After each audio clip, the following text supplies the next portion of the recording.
Suman TV సగర్వంగా నిర్మిస్తున్నటువంటి కార్యక్రమం పద్మవ్యూహం.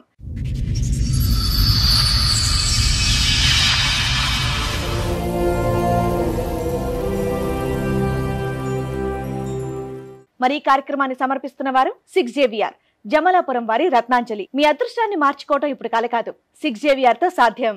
ఆడపిల్లకు పెళ్లి లేనివి, బాబుకు కూడా పెళ్ళయింది, తర్వాత కొన్ని కారణాల వల్ల విడాకులైనవి. మీ అబ్బాయి వయసు ఎంత ఉంటుందండి? అమ్మాయి డిగ్రీ ఫస్ట్ ఇయర్ అంటున్నారు కదా. అప్పుడు ఇప్పుడు 33 సంవత్సరాలు, 34, అప్పుడు 20 సంవత్సరాలు. 13 ఏళ్ళు అయిందా మీ అబ్బాయికి పెళ్ళి?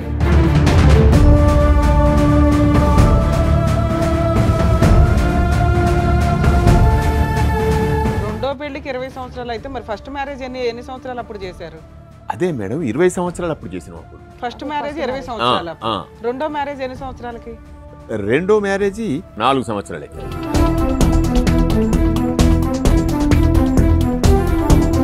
మధ్యలో ఒక అమ్మాయిని లవ్ చేసినాడు, మళ్ళీ మధ్యలో ఫస్ట్ పెళ్లి అయిపోయిన తర్వాత ఏ పని చెయ్యడు, తాగుతాడు, తండ్రి సంపాదన మీద బతుకుతున్నాడు. ఒక అమ్మాయి కాబట్టి ఒక అమ్మాయి, ఒక అమ్మాయి కాబట్టి ఒక అమ్మాయి. సింపుల్ గొడవ సార్, పెద్ద గొడవే కాదు ఇది, కానీ భయంకరంగా జరిగింది.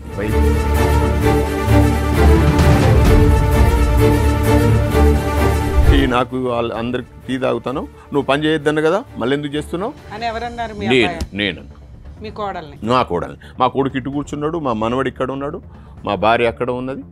టీ కప్పు కూడా సర్దవద్దన్నారా డాక్టర్?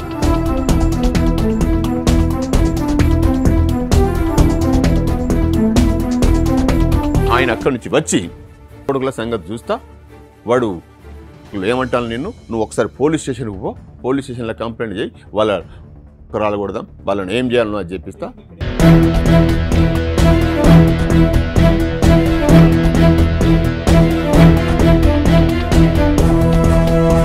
మా మామ రమ్మంటాడు, మా అత్తమ్మ కూడా మా మామ బెడ్రూమ్లోకి పోమంటది, మా భర్త కూడా మా డాడీ దగ్గరికి పో.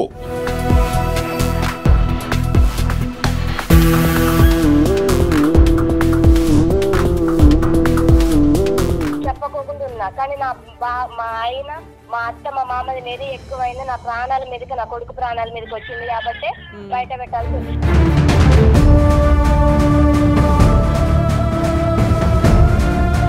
మరి రెండో ప్రెగ్నెన్సీ ఎందుకు తెచ్చుకున్నా? ఒక్క నిమిషం నాన్న, కరెక్టే నువ్వు మాట్లాడుతుంది. ఇట్లాంటి హీనమైన కల్చర్ని మేము కూడా యాక్సెప్ట్ చెయ్యము.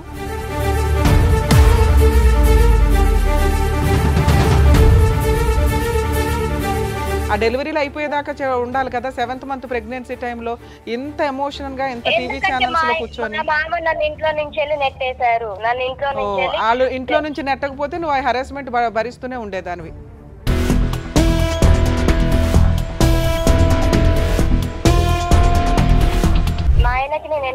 నువ్వు చెప్పాలి తల్లి, వాళ్ళు చెప్పరుగా.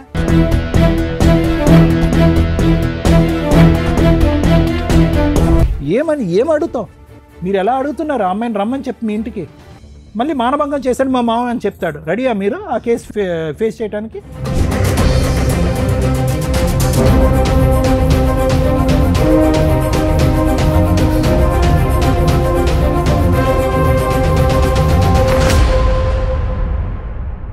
ఈ కార్యక్రమంలో మనతో పాటు ఉన్నారు ప్రముఖ హైకోర్టు అడ్వకేట్ రమ్యాకుల గారు. నమస్తే మేడం. నమస్తే. ప్రముఖ సైకియాట్రిస్ట్ డాక్టర్ కళ్యాణ్ చక్రవర్తి గారు. నమస్తే సార్. ప్లీజ్ కూర్చోండి. కూర్చోండి madam. Sir, madam Maruti Prasad గారని మనం కాల్ చేసి మనల్ని అప్రోచ్ అయ్యారు, బట్ ఆయన రాలేకపోయారనమాట. అంటే 2 times మన వరకు రావడం జరిగింది, బట్ షూటింగ్ వల్ల మనకు డిలే అవ్వటం ఇలా ఉండడం వల్ల ఈ రోజు ఏదో ఆయనకు అర్జెంట్ వర్క్ ఉందని వాళ్ళ పేరెంట్స్ వాళ్ళ ఇష్యూ చెప్పుకోవడానికి ఇక్కడ వరకు వచ్చారు. సో మారుతి ప్రసాద్ గారి ఫాదర్ సత్యనారాయణ గారు అండ్ అలాగే వాళ్ళ మదర్ రాధా గారు. సో వాళ్ళ ఇష్యూ ఏంటో ఒకసారి కనుక్కుందాం. నమస్తే అండి. నమస్తే అమ్మా, చెప్పండి సార్, ఎక్కడి నుంచి వస్తున్నారు? సార్ మేము మంథని, పెద్దపల్లి డిస్టిక్ మంథనిలో ఉంటాం. సింగరేణిలో ఉద్యోగం చేశాను మేడం, రిటైర్మెంట్ అయినా ప్రస్తుతానికి ఇప్పుడు వ్యవసాయం చేస్తున్నాం. మాకు 2 ఆడపిల్లలు, ఒక మగ అబ్బాయి మారుతి ప్రసాద్. ఆడపిల్లకు పెళ్ళి లేనివి, బాబుకు కూడా పెళ్ళయింది, తర్వాత కొన్ని కారణాల వల్ల విడాకులైనవి. అయింది మేడం. విడాకులైన తర్వాత మళ్ళీ మేము మ్యారేజ్ బ్యూరోలకు అక్కడ వాళ్ళకి వీళ్ళకి చెప్పంగానే ఖమ్మం గురించి మాకు పలానా కాడ అమ్మాయి ఉంది, ఆ అమ్మాయికి ఇంతకుముందు పెళ్ళయింది, ఒక అమ్మాయి కూడా ఉంది, పాప ఉన్నది, మీకు ఇష్టమైతే ఒకసారి వచ్చి చూసుకోండి. సో అమ్మాయికి కూడా పెళ్ళి అయ్యి విడాకులైంది. చనిపోయింది, భర్త చనిపోయింది. భర్త చనిపోయాడు. చనిపోతే ఒక పాప ఉన్నది. ప్రసాద్ మొదటి పెళ్లిలో ఏంటి సార్ సమస్య? ఎందుకు విడాకులైంది? ఆమె పెళ్ళైన ఎంతకాలం విడాకులైంది? విడాకులైనాక కొద్ది రోజులకే పెళ్ళైంది. ఏంటి సమస్య ఏంటి? వాళ్ళు మా చుట్టాల అమ్మాయినే ఇచ్చిండ్రు. వాళ్ళు అప్పుడు చుట్టాల అమ్మాయినే ఇస్తే అప్పుడు యూనివర్సిటీ తేడా ఉన్నది. వాళ్ళది ఒక జిల్లా, మాదొక జిల్లా. అది మంచిర్యాల, మాది కరీంనగర్ జిల్లా. ఆ శాతవాహన యూనివర్సిటీ, ఉస్మానియా యూనివర్సిటీ అని ఆ డిస్టిక్లనే చదవాల్సి వచ్చింది. ఆమె డిగ్రీ ఫస్ట్ ఇయర్లో పెళ్లి చేసుకున్నారు. నేను పై చదువుల కోసం ఈయన కొద్దిగా డ్రింక్ చేస్తాడు మా బాబు. అప్పటి నుండి కూడా డ్రింక్ అలవాటు, తాగుడు పని చేస్తాడు మీ అబ్బాయి? మా బాబు అప్పుడు సింగరేణిలో కాంట్రాక్ట్ లైసెన్స్ తీసుకున్నాడు. కానీ కాంట్రాక్టు ఇప్పటి వరకు ఆయన ఎప్పుడు చేయలేదు. నేనే ఉద్యోగం చేసేది. మామూలుగా మాకు పెద్ద అలవాట్లు ఏమి లేవు కాబట్టి జీవనం గడిచేది. మేము ఇంత చేసుకొని ఓ ఇల్లు కట్టుకున్నాం.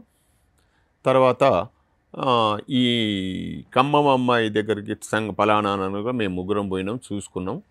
సరే అని వాళ్ళకు నచ్చింది. సరే అని. మీ అబ్బాయి వయసు ఎంత ఉంటుందండి? అమ్మాయి డిగ్రీ ఫస్ట్ ఇయర్ అంటున్నారు కదా.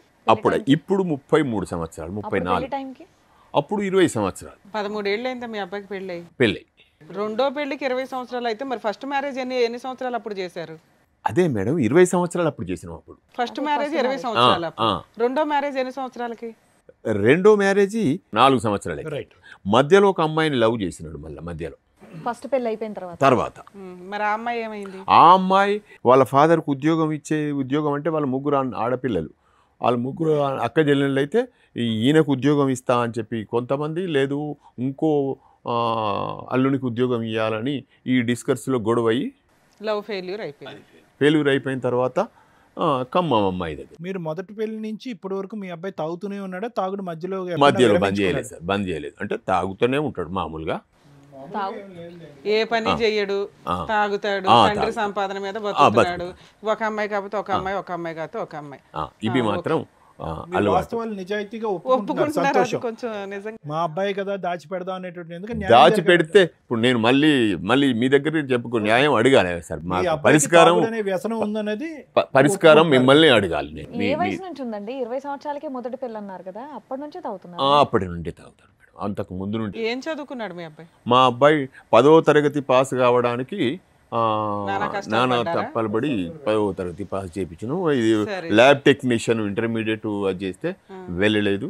ఇక అప్పటి నుండి ఆయన అలవాట్లు ఆయనకు, మా అలవాట్లు నేను ఉద్యోగం చేసుకోవాలని నేను. కష్టం మీ అబ్బాయితోట మీ కోడలతోట? ఇప్పుడు వచ్చింది మొదటి నుంచి మా అబ్బాయితోని, ఇవ్వాలని మాత్రం మా కోడలతోని. ఓకే. అంత వన్ డేలో ఏం ట్విస్ట్ జరిగింది? ఇయర్స్ బ్యాక్ పెళ్లి దగ్గర నుంచి చెప్పండి ఏమైంది? అయితే మేము ఖమ్మం పోయి చూసి వచ్చిన తర్వాత 3 లక్షల రూపాయల కట్నం మాట్లాడుకున్నాం.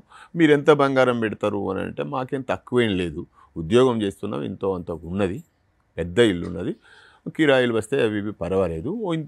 నేను రిటైర్ అయిన తర్వాత వచ్చిన పైసలతో పొలాలు కొనుక్కున్నాం. 15 ఎకరాల వరకు కొనుక్కున్నాం సార్. 15 ఎకరాల పొలం ఉంది, ఒక 2 పెద్ద ఇండ్లు ఉన్నాయి. మంత్రిలో ఒకటి ఉన్నది, గోదావరి. ఇదంతా నేను సంపాదించుకున్నాను సార్. మా అమ్మ నాన్న, మా తల్లిదండ్రి ఆస్తి కూడా నేను తీసుకోలేదు. మా బ్రదర్స్కు వాళ్ళు కొంత తీసుకున్నారు, కొంత వాళ్ళ దగ్గర ఉన్నది కూడా గంతట్నే ఉండేవాళ్ళు. అయిన తర్వాత మేము ఈ అమ్మాయిని పెళ్లి చేసుకునేటప్పుడు మీరు ఎంత పెడతారంటే, పర్వాలేదా ఎంత అడిగినంటే వాళ్ళు 6 తులాలు మేము అడిగిళ్ళు. 6 కాదు ఇంకో తులం ఎక్కువైనా పర్వాలేదు, మా ఇంట్లోనే ఉంటుంది కదా అని చెప్పి 8 తులాలు ఏమో పెట్టినాం. అక్కడనే వరంగల్నే కొన్నాం, అయిపోయింది. అది తీసుకున్నాం. పెళ్ళి జరిగింది. పెళ్ళి అయిన తర్వాత ప్రెగ్నెన్సీ అయింది, ఒక బాబు. ఈ 3 ఇయర్స్లో వచ్చిన 2వ సంవత్సరంలోనే. మళ్ళీ బాబు అయిన తర్వాత నేనేం చెప్పినా, నాన్న మనకు వారసుడు వచ్చిండు, ఈ దీంట్లో నుంచి ఒక 2 ఎకరాలు ఇక అంతా నా మీద ఉంటే ఈ రైతు బంధు కూడా వస్తలేదు, చేస్తావా అంటే, సరే డాడీ మరి చెయ్యి, మరి ఎక్కడైనా ఒకటి చేద్దాము అని అనుకున్నాం. ఈ అనుకున్న క్రమంలో మళ్ళీ అట్లనే ఈయనకు ఆధార్ కార్డు కావాలి కదా, ఈ ఆధార్ పుట్టిన మా మనవనికి ఆధార్ కార్డు రావడానికి 5-6 నెలలు పట్టింది. ఈ 5-6 నెలల్లో మళ్ళొక ప్రెగ్నెన్సీ కన్ఫామ్ అయింది. అరే ప్రెగ్నెన్సీ కన్ఫామ్ అయింది కదా, మరి చెరొక 2 ఎకరాలు చేస్తే అయిపోతుంది, ఇదంతా వ్యవహారం ఎందుకు ఇప్పుడు మళ్ళీ ఎందుకంటే సరే అనుకున్నాం. 4వ నెల, 5వ నెల, 6వ నెల, 8వ నెల, 7వ నెల వరకు వచ్చింది. 7వ నెలకు వచ్చి రాగానే వీళ్ళు ఏం చేసినారు, హాస్పిటల్ పోయినారు. సింపుల్ గొడవ సార్, పెద్ద గొడవే కాదు ఇది, కానీ భయంకరంగా జరిగింది ఇది. ఇప్పుడైతే కళ్ళకు నీళ్ళు వస్తున్నాయి. భయంకరంగా వ్యవహారం. 7వ నెలకి ఏమైంది, వీళ్ళు హాస్పిటల్ పోయిన తర్వాత జనరల్గా డాక్టర్లు ఏం చేస్తారు, గైనకాలజిస్ట్ మీరు రెస్ట్ తీసుకోవాలమ్మా. సరే వీళ్ళు వచ్చి రెస్ట్ తీసుకోవాలన్నట్టు అని మా భార్యతోని, మా భార్య, నా కొడుకు, మా మనవడు అందరూ అడగలేకుంటాం చెప్పాడు. నేను కూడా విన్న తర్వాత సర్లే పొద్దున మాట్లాడదాము, ఇప్పుడు ఎందుకు, నేను ఎటో పోయి వచ్చిన, సాయంత్రం పొలం దగ్గరికి పోయి వచ్చిన, ఇవేంటంటే పొద్దున 6 గంటలకు లేచి నేను ఉయ్యాలలో కూర్చున్నా, అట్లనే పండుకుంటా, అట్లనే కూర్చోండి. ఈమె మా కోడలు లేచి ఊడ్చుకుంటూ వస్తుంది. రాత్రి అన్నమాట నాకు గుర్తున్నది, నేను సాయంత్రం అన్నది, నేను రెస్ట్ తీసుకోవాలన్నారు కదమ్మా, నువ్వు ఊడవకు, అత్తమ్మే ఊడుస్తుంది, వంట చేస్తుంది, మీ రూమ్లోకి పంపిస్తుంది, నువ్వు పని చేయొద్దు. ఎందుకు అంటే కొద్దిగా వ్యంగ్యంగానే మాట్లాడినాయి. ఎందుకు మాట్లాడాల్సి వచ్చింది అంటే అసలు మా ఇంట్లో పని ఏమి లేదు, ఇల్లు ఊడవడమే పని, ఇంకో పని ఏం లేదు. బయట పాపం ఆమె చేస్తుంది, వంట చేసుకొని తింటాం. ఇక బయటి పనులన్నీ నేనే చేస్తాను, కూరగాయలు తెచ్చుడు కానీ, పొలం దగ్గర పోవుడు కానీ, ఇతరత్ర బయటి పనులన్నీ నేనే చేస్తాను. ఇక మా బాబు కూడా ఇంట్లోనే ఉంటాడు, ఆయన ఏం పని చేయడు, ఎవ్వరేం పని చేయరు ఇంట్లో. ఒకరిని నేను బయట పనులు చేస్తా, ఈమెమో ఇంట్లో పని ప్లస్ వంట చేస్తాను. టీ పెట్టింది ఈమె, టీ నాకు అందరికి టీ తాగుతాను, నువ్వు పని చేయొద్దన్న కదా, మళ్ళీ ఎందుకు చేస్తున్నావు అని ఎవరన్నారు? నేను మీ కోడల్ని? నా కోడల్ని. మా కొడుకు ఇటు కూర్చున్నాడు, మా మనవడు ఇక్కడ ఉన్నాడు, మా భార్య అక్కడ ఉన్నది. టీ కప్పు కూడా సర్దవద్దన్నారా డాక్టర్? వాళ్ళు అనలేదు, నేను అంటున్నా మీరు అంత కేరింగ్గా చూసి ఊడు వద్దన్నా. కొద్దిగా కోపం వచ్చింది నాకు, అసలు మన ఇంట్లో పని ఏముందమ్మా, అసలు పనే లేదు, నేను నువ్వు అప్పుడే నచ్చు కదా, నాకేం పని లేదు అని ఇంటెన్షన్ నాది. మన ఇంట్లో పని లేదు కదా, మేము రెస్ట్ సార్ అంటే అయిపోయేది. అనగానే ఆమెకు కళ్ళకు నీళ్ళు వచ్చినాయి, ఏడుస్తున్నది. అవును, మరి మామగారు కోడల్ని వ్యంగ్యంగా అంటే డెఫినెట్గా ఏడుస్తా. అరే ఏడిచేమంటది, నేను మా అమ్మకు ఫోన్ చేస్తా ఉన్నది. సరే చెయ్యమ్మా, ఫోన్ ఇయ్యరా నాన్న అని మా కొడుకుతో చెప్పిన, వాడు ఫోన్ ఇచ్చిండు. లేదు ఆమె ఫోన్తోనే చేస్తా అన్నది, ఆమెని ఫోన్తోనే చేసుకోవాలి. ఫోన్ మాట్లాడంగా వాళ్ళ అమ్మ సర్ది చెప్తాంది. ఏంది ఇంత పొద్దున లొల్లి, ఏదో కలుపుకొని పోవాలి, ఏదన్నా ఉంటే సర్దుకొని పోవాలి, నువ్వు అట్లా ఉన్న మనిషివి, ఇప్పుడు అనవసరమైనటువంటి ఇదే తతంగం ఎందుకు చేస్తాను చెప్పి మీ కోడలికి సర్ది చెప్పింది వాళ్ళ సర్ది చెప్తాంది మా అయ్యపురాలు. చెప్పిన తర్వాత ఇక అయిపోయిన తర్వాత వీళ్ళ అన్న మంచంలోకి లేచి వచ్చిండో లేకపోతే వాడు ఎక్కడో 6 గంటలకి కదా ఆయన అక్కడి నుంచి వచ్చి కొడుకుల సంగతి చూస్తా, వాడు ఏమంటాను నువ్వు ఒకసారి పోలీస్ స్టేషన్కి పో, పోలీస్ స్టేషన్లో కంప్లైంట్ చేయి, వాళ్ళ రాలకూడదాం, వాళ్ళని ఏం చేయాలనో అది చెప్పిస్తా. ఇక్కడ ఏంటి అంత సీన్ ఏముంది ఇక్కడ లేదు సార్. అక్కడి నుంచి ఫోన్లో ఈమె ఏడుస్తున్నది కాబట్టి అక్కడ ఏమనిపించిందో ఆయన ఏదో జరిగి, ఇప్పుడు ఈ కళ్ళ ముంగట కనబడితేనేమో ఏం కనబడ ఈమె ఫోన్లో ఏడుస్తున్నది. సరే, వాళ్ళిద్దరు రిలేషన్ ఎలా ఉండిందండి మొగుడు పిల్లలది? అప్పటి వరకు బాగానే గొడవలు లాంటివి లేవు. సో మీ మధ్య కూడా ఎటువంటి డిస్టర్బెన్సెస్ ఎక్కడ ఏమీ లేదు, అత్త మామయ్య కోడలు అందరం మంచిగా వ్యంగ్యంగా అనాల్సిన అవసరం ఏమొచ్చిందండి? నీకు అసలు పని ఎక్కడిది, నీకు అసలు ఆయన ఎట్లా అంటే ఇంత అవుతుంది అనుకోలేదు మేడం. నేను ఎంత పెద్ద రాదాంతం ఇక్కడ దాకా వస్తుంది, సంవత్సరం గడుస్తుంది, ఇదంతా ఇంత పెద్ద ఇష్యూ అవుతుంది అనుకోలేదు. తర్వాత జరిగింది అనగానే ఏమేం చేసింది, వెళ్ళిపోతుంది. నువ్వు పోలీస్ స్టేషన్ పోతా, బయటికి నడువు అని చెప్పి నాకు కోపం వచ్చింది. మా అల్లుడు వాళ్ళ అన్నగాడు తిట్టంగానే నాకు కూడా కోపం వచ్చింది, బీపీ అయింది. నువ్వు పోలీస్ స్టేషన్ దాకా నడువు అని చెప్పి 20 సార్లు అన్నాను. 20 సార్లు అనగానే ఏమై పోలీస్ స్టేషన్ పోయింది. మా మనవడు ఇంట్లో ఉన్నాడు, అందరూ ఇక్కడ ఉన్నాడు. మీరు 20 సార్లు అన్నారు నడువు అవతల నడువు, నువ్వు నన్ను అనాల్సిన మాట కాదు కదా ఇది. ఏమంది వాళ్ళ అన్నమాట, వాళ్ళ అన్న మీద అనాలి కదా మీరు, నువ్వు నడువు అని చెప్పి. ఈమె వచ్చేమన్నది నన్ను ఊకుంచితే నా మెదడు ఊకోలేదు. ఊకుంటూ పక్కదరకు అది పోని, ఎక్కడ కాకపోతుందో ఏం చేస్తుందో చేయని, ఏదన్నా చేసుకొని పో, నన్ను అంత మాట అనాల్సిన అవసరం లేదు. వాళ్ళ అన్న ఒక్క నిమిషం గురుగారు, వాళ్ళ అన్న మాట కోపం వచ్చిందా? ఈ అమ్మాయి ఈ మాత్రం ఇష్యూకి ఫోన్ ఎత్తి వాళ్ళ అన్న మాటకే కోపం వచ్చింది.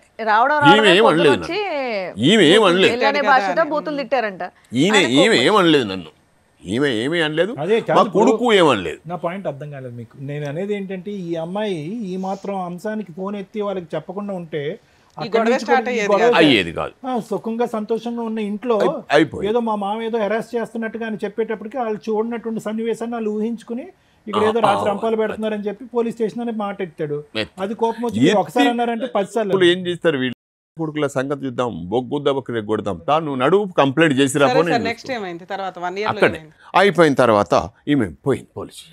పోగానే అప్పటికి పోయేటప్పుడు ఏమన్నది అడ్డం వచ్చి, ఊకో నువ్వు ఎందుకు మాట్లాడుతావు, రామ్మ లోపలికి రా అని చెప్పి ఈమె పిలిచింది. సార్ పోనీ ఎందుకు వచ్చేస్తావు? అక్కడ పోతే జరిగేది ఏంది, మనం చేసే తప్పేంటిది, అయ్యేది అవుతుంది బా, ఘనకార్యం ఏంది అని పోయింది. మా బాబు వీళ్ళందరూ ఎవ్వరేం మాట్లాడలేదు. ఈమె చక్కగా పోలీస్ స్టేషన్ పోయి పోలీస్ స్టేషన్లో కంప్లైంట్ చేసిన తర్వాత ఎస్ఐ గారు నాకు ఫోన్ చేసి ఈమె చెప్పింది కదా మా మావయ్య నన్ను ఇట్లా ఎల్లగొట్టిండు అని. ఎస్ఐ గారు పిలవంగానే పోయిన పోలీస్ స్టేషన్కు. పోయిన తర్వాత ఏంటి సత్యనారాయణ ఏం జరిగింది అంటే, సరిగో ఇది జరిగింది అంటే, ఈమె ఏదో చెప్తున్నాను వెళ్ళగొట్టిళ్ళు అది చేసింది ఇది చేసినట్టు. సరేనమ్మా ఇప్పుడు పరిస్థితి ఏంటిది, నువ్వు రా, అయిపోయింది కదా, పొరపాటు గరపాటు జరిగిపోయింది రా అంటే, నేను రాను, నేను పోతా అన్నది. అప్పటికే వాళ్ళ అన్నకు ఒక బిడ్డ పుట్టి ఒక 15-20 రోజులు అవుతుంది. ఈమె చూడలేదు, మేమే పోయి చూసి వచ్చినాం. ఎందుకంటే ఈమె ప్రెగ్నెంట్ ఏదో 6 నెలలు 7 నెలలు అట్లా ఇప్పుడు పోవద్దు అనే దాని మీద ఈమె పోలేదు. ఆ ఆలోచన కూడా ఉండవచ్చు, పోయి రాని అని నేను అనుకున్నా, మేము అందరం అనుకున్నాం అదే మాట. ఈమె డబ్బులు ఏమన్నా ఈ సత్యనారాయణ ఆయనకు మరి డబ్బులు ఏమన్నా ఇవ్వని వల్లే ఒక 500 నోటు తీసుకున్నాను. 500 ఏం సరిపోతుంది అంటే, కమ్మమే కదా సార్, 500 ఘనకార్యమేం కాదు అని 500 ఇచ్చిన. మరి ఈమె బట్టలు అవి ఇవి కావాలి కదా, మీ మనవన్ని కూడా తీసుకుపోవాలి కదా అని వల్ల ఒక కానిస్టేబుల్ వచ్చిండు, మా ఇంటి దగ్గర వచ్చిండు, బట్టలు మా మనవన్ని ఓ బ్యాగ్ పట్టుకొని వెళ్ళిపోయింది. వద్దమ్మా అని చెప్పినాం, వినలే. అయిన తర్వాత అక్కడ పోయిన తర్వాత వీళ్ళు ఏం చేసిండ్రు, మహిళా పోలీస్ స్టేషన్కు, సఖీ పోలీస్ స్టేషన్కు ఇవి ఏది ప్రెగ్నెన్సీ టైంలో వీళ్ళు కంప్లైంట్ చేసిండ్రు. చేసిన తర్వాత ఈయన ఏం చేసిండు, ఇప్పుడు మా బాబు అసలు ప్రాబ్లం నా ఇంట్లో ప్రాబ్లం ఉంది మాకు ఏంది, ఈయనే మందు తాగడం. మందు తాగొచ్చి లొల్లి చేసాడు. కాదు, నాకు ఒక్క నిమిషం గురుగారు, ఈ 2 సంవత్సరాల్లో 2 కాన్పులు వచ్చినటువంటి మీ అమ్మాయి మీ అబ్బాయి యొక్క తాగుడు గురించి ఎప్పుడు లొల్లి చేయలేదా, ఎప్పుడు వేలెత్తి చూపెట్టలేదా? ఏంటండి మీ గొడవలు ఏం కాలేదు సార్. ఈయన తాగుతాడు మామూలుగా, ఆయన ఏంటాడు, నేను ఎవరి జోలికి ఎందుకు వస్తాడు? డబ్బులు ఇంట్లో నేను ఇస్తా, డబ్బులు నేను ఇస్తా. డబ్బులు ఎప్పుడు అడిగితే వీళ్ళు అంటారు అందరు నన్ను, డబ్బులు ఎందుకు ఇస్తాను అని కొట్టుకుంటే ఇవ్వాల్సిందే, ఇవ్వకుంటే ఈ ఆస్తి నేనేం చేసుకుంటా. నా ఆలోచన కూడా ఇంతే, నేను ఎప్పటికైనా ఇచ్చుడే. అది కాదు సార్, ఇచ్చుడు అంటే కనుక మంచి పనులకి ఇచ్చుడు అయితే, మంచి పనులైనా చెడ్డ పనులైనా ఆయన నన్ను ఆ రకంగా బెదిరిస్తాడు. ఆయన ఇంటెన్షన్, ఆయన మాటల విధానం చూస్తే ఇక నేను నా లైఫ్ వేస్ట్ అంటాడు. అనగానే ఎందుకు నాకు మీ కొడుకు కూడా ఇండైరెక్ట్గా మీ కొడుకు కూడా మీకు భారమే అని చెప్తున్నారు మీరు. ఆయన తర్వాతనే ఈయన ఏం చేసినాం, రిహాబిలిటేషన్. Super, very good. ఎప్పుడో చేయాలి, చేసిన అంతకుముందు కూడా ఒకసారి చేశారా? ఈయన రిహాబిలిటేషన్ పంపించగానే అక్కడ ఏం జరిగింది, వీళ్ళు సఖీ పోలీస్ స్టేషన్లో కౌన్సిలింగ్ పెట్టి ఇతను రిహాబ్లో ఉన్నాడు, ఈయన రిహాబ్లో ఉన్నాడు, నేను కౌన్సిలింగ్కి వెళ్ళాలి. మేమిద్దరం కలిసి కౌన్సిలింగ్కి పోయినాం. కౌన్సిలింగ్ పోయినాక వాళ్ళు నన్ను అడిగిండ్రు, మీ బాబు రావాల్సింది మీరెందుకు వచ్చిండ్రు అని. సరిగా ఆయన పరిస్థితి మంచిగా లేడు, హాస్పిటల్లో ఉన్నాడు, నేను వచ్చినా ఏదన్నా ఉంటే మేము మాట్లాడతాం. ఇంకెక్కడికైనా మీ అబ్బాయి తరపున మీరే రిప్రజెంటేషన్? నేనే సార్. ఇప్పుడు కూడా రావాల్సిందానికి కారణం కూడా అదే. ఇప్పుడు ఆయన రాకపోవడానికి, ఆయన ఇప్పుడు మాలలో ఉన్నాడు కానీ ఆయన మాట అంటే మాటనే. ఇది ఎన్నోసారి మాల వేసుకోవటం స్వామి అతను? ఈయన 4 ఆ 4-5 సార్లే తాగుడు ఆపటం ఈ 15-20 సంవత్సరాలు అంతే. హనుమాన్ మాల వేస్తాడు, మిగతా టైం అంతా దుర్గమాత మాల వేస్తాడు. చెప్పండి, మీరు చెప్పింది బాగుంది. ఇవన్నీ కౌన్సిలింగ్కి మీరు వెళ్ళారు, మేమిద్దరం వెళ్ళిన తర్వాత ఇక వాళ్ళు మన మాట ఎందుకు చేస్తారు అంతగా, వాళ్ళు లేదు మీరు ఆయనే రావాలి అది అంటే, సరేనమ్మా మీరు ఎట్లా అనుకుంటే అట్లా, మీకు నష్టం అయితే జరుగుతుంది, మీకే జరుగుతుంది నష్టం, ఇబ్బంది పడతారు, అటువంటిది కానిచ్చుకోకండి, ఇప్పటికైనా మంచిదే రండి. ఆయన ఎక్కడున్నాడు అంటే, ఆయన ఎక్కడున్నాడు అంటే ఆయనకి రిహాబ్లో పోయింది అన్న విషయం వాళ్ళకు కూడా అర్థమైంది. నేను మాత్రమే హాస్పిటల్లో ఉన్నాడు అన్న, వాళ్ళకు రిహాబిలిటేషన్లో ఉన్నా అన్న విషయం వాళ్ళకి అర్థమైంది. అర్థమైన తర్వాత ఇక వాళ్ళు సరేలే ఇక మీరు అట్లా కాదు, మేము పోలీస్ స్టేషన్కే పంపిస్తాం, మీరు కేసు అక్కడికే రండి అన్నాడు. సరే ఇంకొకసారి తీసుకొని వస్తే అవకాశం ఇవ్వండి మేడం అని చెప్పి వాళ్ళని కూడా అన్నా. సరే వాళ్ళు ఏం చేసి ఇంకోసారి అవకాశం ఇచ్చిండ్రు. ఇంకోసారి ఈయనని తీసుకువచ్చి ఈయనతో మళ్ళీ పోయినాక కూడా మళ్ళీ పోలే, ఇంకోసారి అవకాశం ఇచ్చిండు. ఎప్పుడు 28వ తారీఖు జనవరి 28 తారీఖు పోయేసరికి అంతకు క్రితమే ఒక 2 సంవత్సరాల క్రితం మా చిన్న బిడ్డకును మా చిన్నల్లునికి గొడవలైనాయి. 2 సంవత్సరాల క్రితం, దానికి 2 సంవత్సరాల క్రితం వీళ్ళు గొడవై, మా బిడ్డ వేరే ఉంటుంది, మా బిడ్డకు 2 ఆడపిల్లలు, ఒక మనవరాలేమో అల్లుని దగ్గర ఉంటుంది, ఒక మనవరాలు మా బిడ్డ దగ్గర ఉంటుంది, వీళ్ళు వేరు ఉంటారు. ఈ క్రమంలో 28 తారీఖు వెళ్ళాల్సింది ఉన్నది. ఈ క్రమంలో మా అల్లుడు అంటే మా చెల్లె కొడుకే ఇచ్చినాం సంబంధం, ఆయన మా చెల్లె కొడుకే. వీళ్ళు ఏం చేసిండు, మా అల్లుడు నువ్వు మా కోడలు ఇద్దరు కలుసుకున్నారంటే ఈయన ఆమెకు ఫోన్ చేసిందా, ఆమె ఈయనకు ఫోన్ చేసిందా? ఫోన్ చేసిన తర్వాత ప్లాన్ వేసిండు. ఏంటిది ప్లాను? వాడిని రావుల సత్యనారాయణ అనేటువంటి నిన్నుంచి కాదమ్మా, వాడిని అంచుడంటే ఎవ్వరి నుంచి కాదు, నేను చెప్తాను విను, నువ్వు ఒక్కసారి రా, మా ఊరికి రా మంతెనకు అని చెప్పి మంతెనకు పిలిపించుకున్నాడు వీడు. ఎవడు? మా అల్లుడు. చెల్లే నేను నీకు ఒక మాట చెప్తా విను, ఈ పద్ధతి ప్రకారం చేస్తే వాడిని తలకాయ తెల్లవారి వాడు ఊరు పెట్టుకోవాలన్నాడు చౌరస్తాలు పోయి. నేను ఆ పని చేస్తా, నేను చెప్పినట్టు విను అని. మా చుట్టాలే సార్ అందరు, మా ఊళ్ళో అందరూ మా చుట్టాలు, మా మామలు, తాతలు, బావలు, బామర్దులు అందరూ ఉంటారు. ఈ అందరి ఇళ్ళకు వీడు మా కూడలు తీసుకొని పోయిండు. ప్రెగ్నెంట్తో ఉన్నది పాప ఇంత.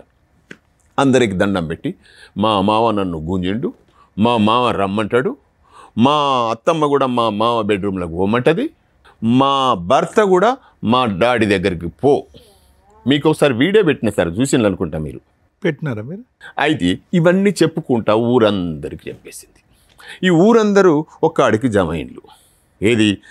ఫిబ్రవరి 9 తారీఖు అనుకుంటుంది. పెళ్ళిళ్ళు ఉన్నాయి. మేము 17 తారీఖు 13 తారీఖు ఖమ్మం పోవాల్సింది. 2 రోజుల ముందే మేమే వస్తాము అని చెప్పి మా మతలబు చేసి వాళ్ళు వచ్చింది. ఈమె ఒక పెళ్ళికి పోయింది, మా కొడుకో పెళ్ళికి పోదామని రెడీ అయిండు. నేను పొలం దగ్గర ఉన్నా. నాకు పొలం దగ్గరికి ఫోన్ చేసిండ్రు, నువ్వు రా, మీ ఇయ్యప్పుడు నువ్వు ఇయ్యపురాళ్ళు అది బండేసి కారు వేసుకొని వచ్చిండ్రు, అందరు జమైండ్లు, ఈ చింత చెట్టు కాడికి వస్తే పంచాయతీ. సరే నేను వస్తానే, చిన్న పని ఉన్నది, వీళ్ళకు ఈ వర్కర్ల కూలీలకు పని చెప్పి నేను ఒక పావు గంట అరగంటలో వస్తా అన్న. నేను అరగంటలో వచ్చే వరకు వీళ్ళంతా నాకు అర్థమైపోయింది, సీన్ అంత ఉల్టా పల్టా అయిపోయింది.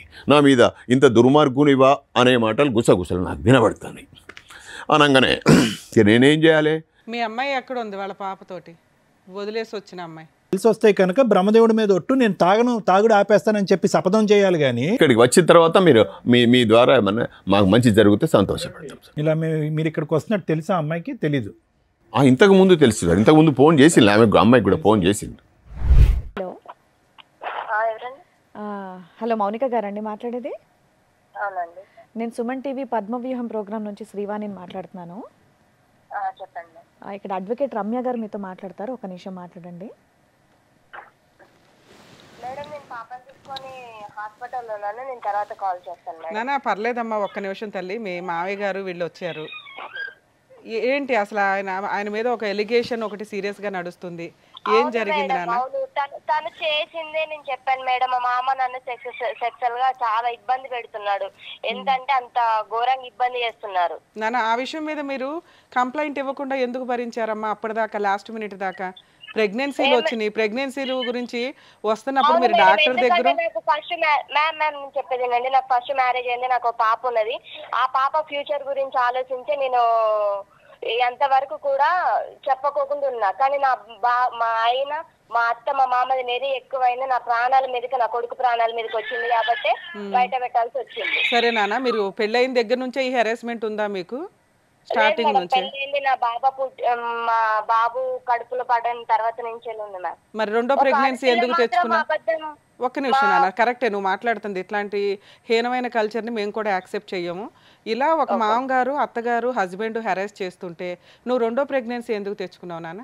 మ్యామ్ నాకు బయటకు వచ్చే వీలు ఉండకపోయేది. మా హస్బెండ్ మా అమ్మ వాళ్ళ ఇంటికి వచ్చినా కూడా పక్కనే వచ్చేది నాకు. అసలు ఈ ఇంట్లో నీకు ఒక చాలా దారుణమైన ఒక స్త్రీకి జరగకూడని అవమానం జరుగుతుంది, హెరాస్మెంట్ జరుగుతుంది. అలా జరుగుతున్నప్పుడు ఇది ఉండే కాపురమా ఊడే కాపురమా, ఏ రోజు ఎలా వస్తుందో తేడా అని మనం కొంచెం సెకండ్ ప్రెగ్నెన్సీ తెచ్చుకోకుండా ఆగాలి కదా. అవును మేడం, తెచ్చుకోకుండా ఆగాలంటే ఎట్లా అవుతారు?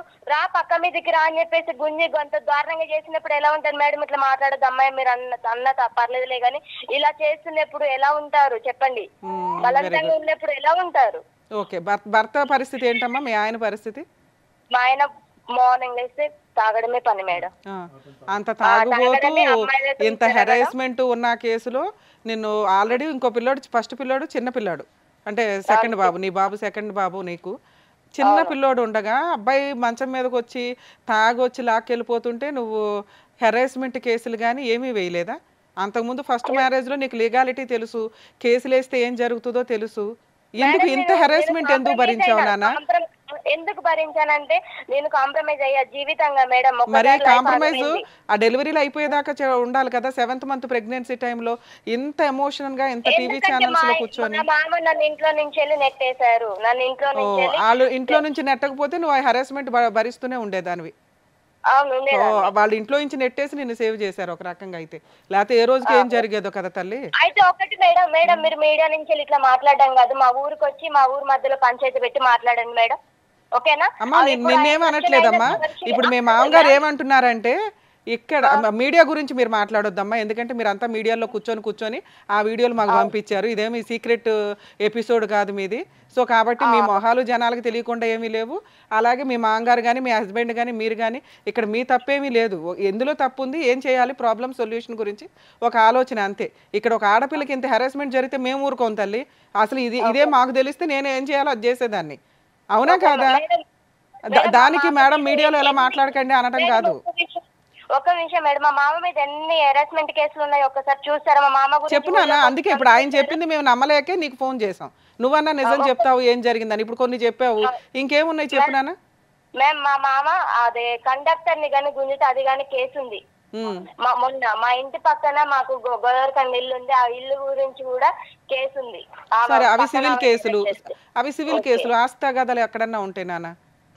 సరే ఇప్పుడు మీ మామగారు కానీ మీ హస్బెండ్ కానీ ఏమడుగుతున్నారంటే, నా మనవడు నా మనవరాలు అక్కడ ఉన్నారండి, కోడలు ఇంటికి వస్తే మాకు సంతోషమే, తన కండిషన్స్ ఏంటో చెప్తే మేము అవన్నీ కేసులు క్లోజ్ చేసుకుని అందరం హ్యాపీగా ఉండడానికి చూస్తాం, లేదా వాళ్ళిద్దరు బయట ఉన్నా పర్వాలేదు.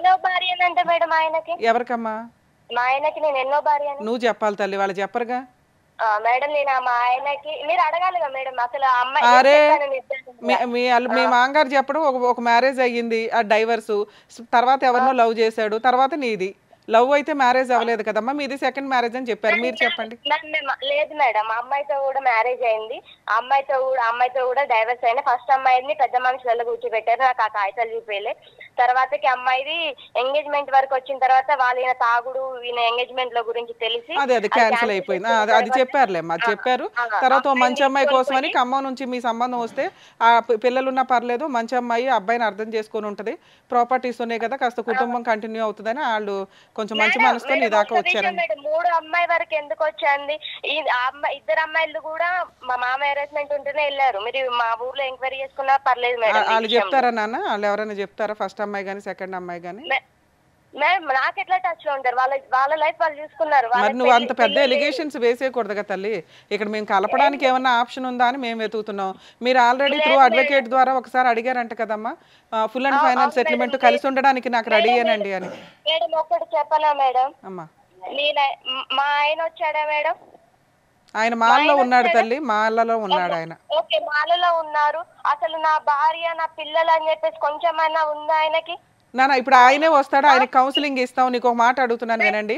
మీరు 2 acres పిల్లలకి 2 acres 4 acres ఒక్క నిమిషం తల్లి, ఇంతసేపు మాట్లాడడం.